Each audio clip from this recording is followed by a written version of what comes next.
Umat yang jumlahnya terbesar, terbanyak, bahkan konon menurut catatan sampai 90%, tapi dipermainkan oleh mereka kelompok-kelompok kecil ini. Walyaksifanna fi qulubikumul wahn. Pada saat itu di hatimu dicampakkanlah penyakit wahan. Sahabat kemudian bertanya, "Wa mal wahnu ya Rasulullah?" Apakah penyakit wahan itu ya Rasul? Beliau menjawab, hubbud dunya wa karahiyatul maut. Penyakit wahan itu tidak lain hubbud dunya wa karahiyatul maut. Terlalu cinta kepada dunia dan terlalu takut kepada mati. Materialistis dan takut resiko. Dua penyakit inilah yang menyebabkan walaupun umat ini mayoritas, tapi dipermainkan oleh yang minoritas. Walaupun dia golongan terbesar, tapi nasibnya seperti makanan di atas meja makan. Dari segala macam penjuru mau menghantam dia.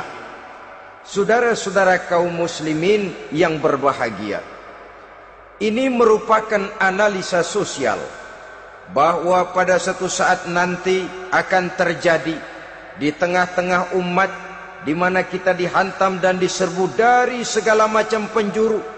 Akidah didangkalkan, peradaban dan kebudayaan dirusak, makanan dan minuman diracuni, pakaian ditelanjangi dan lain sebagainya, sampai kita melepaskan nilai Islam yang kita cintai ini. Kondisi sosial ini satu saat akan datang kepada kita. Demikian analisa dan peringatan dari Rasulullah sallallahu alaihi wasallam. Marilah sekarang kita melihat, adalah benar bahwa di zaman sekarang kita insya Allah tidak akan mengalami perang Badar sehebat yang pernah dialami oleh Rasul dan para sahabatnya. Tetapi sesungguhnya perang yang kita hadapi di zaman sekarang ini tidak kalah hebatnya dengan perang Badar, tidak kurang dahsyatnya dengan perang Uhud, tidak kurang ngerinya dari perang Khandaq. Hanya saja yang kita hadapi sekarang ini bukan ujung pedang, bukan ujung tombak, bukan ujung panah. Yang kita hadapi sekarang ini adalah perang akidah, perang ideologi, perang mempertahankan keyakinan. Yang kalau kita kalah sekarang, kita memang masih beragama. Tetapi anak kita, cucu kita, generasi yang akan hidup 5, 10, 20, 30 tahun yang akan datang, wallahu a'lam bissawab. Islam, saudara-saudaraku, tidak mungkin hilang dari dunia. Tetapi tidak mustahil Islam gulung tikar dari desa kita. Tidak mustahil Islam gulung tikar dari kampung dan kota kita, jikalau kita tidak menjaganya, jikalau kita tidak memeliharanya, bahkan jikalau kita tidak mewariskannya kepada anak-anak kita, generasi yang akan datang. Marilah kita mengingat sejenak bagaimana Islam di Spanyol yang pernah jaya, pernah mewarnai daratan Eropa, dan yang sekarang hanya sekedar tinggal ceritanya saja. Ini pernah diperingatkan oleh Rasul dalam satu hadis, sayati ala ummati zamanun la yabqal Islam illa ismun wala minal Quran illa rasmun.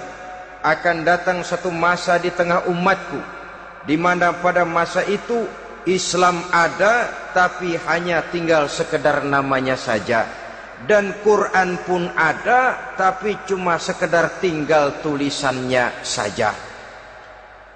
Apabila kita tidak mewariskan ini kepada generasi yang akan datang, maka serbuan-serbuan dari berbagai macam penjuru dari hari ke hari semakin kita rasakan kehebatannya. Tidak mustahil sejarah Spanyol akan terjadi di desa kita, akan terjadi di kampung kita, akan terjadi di kota kita. Orang Spanyol kalau mereka cerita kepada anaknya, mereka akan cerita, "Nak, di sini dulu ada masjid." Kapan, Pak? Dulu bener dah. Banyak orang Islam kalau hari Jumat pada sembahyang, kapan itu, Pak? Dulu sekali. Sekarang cuma sekedar tinggal ceritanya saja.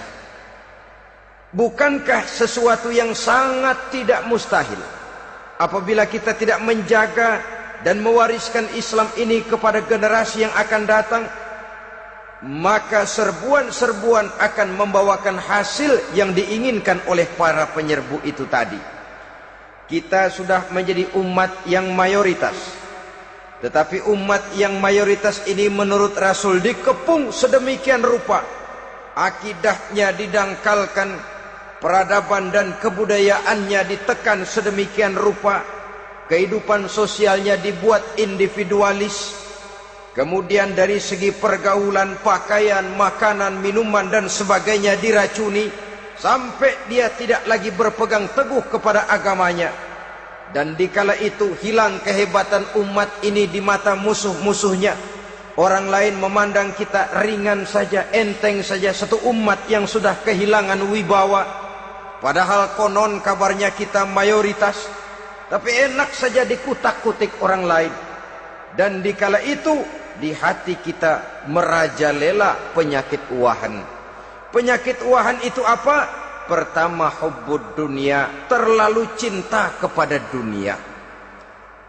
Terlalu cinta kepada dunia yang menyebabkan kita lupa akan tanggung jawab dan kewajiban, lupa meneruskan dan mewariskan Islam kepada generasi yang akan datang. Kita berlomba hanya untuk mengejar dunia dan seluruh isinya. Baik dia bernama material, baik dia bernama seksual, baik dia bernama pangkat, jabatan dan kedudukan, berlomba-lomba kita di dalamnya. Sampai tercampaklah penyakit hubbud dunia di dalam hati ini. Berurat dan berakar dunia itu, sulit dan berat kita berpisah daripadanya. Akibatnya kemauan untuk berbuat demi dan atas nama agama sangat sulit terwujud di dalam kehidupan ini. Yang kedua, karahiyatul maut, terlalu takut kepada mati.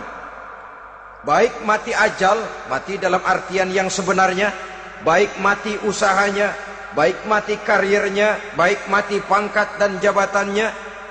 Sehingga dengan demikian akibatnya jatuhlah kita menjadi umat yang kehilangan wibawa di mata orang lain. Saudara-saudara kaum muslimin rahimakumullah, saya katakan tadi, perang yang kita hadapi di zaman sekarang adalah perang akidah. Perang menghadapi peradaban dan kebudayaan yang menghancurkan moral daripada anak-anak kita. Perang menghadapi banjirnya maksiat dan munkarat. Yang di tengah-tengah itu, di samping berkewajiban menjaga diri dan keluarga, kita pun juga berkewajiban menjaga anak-anak kita, generasi yang akan datang. Mengarahkan dan mendidik mereka sesuai dengan yang dikehendaki oleh Allah Subhanahu wa ta'ala.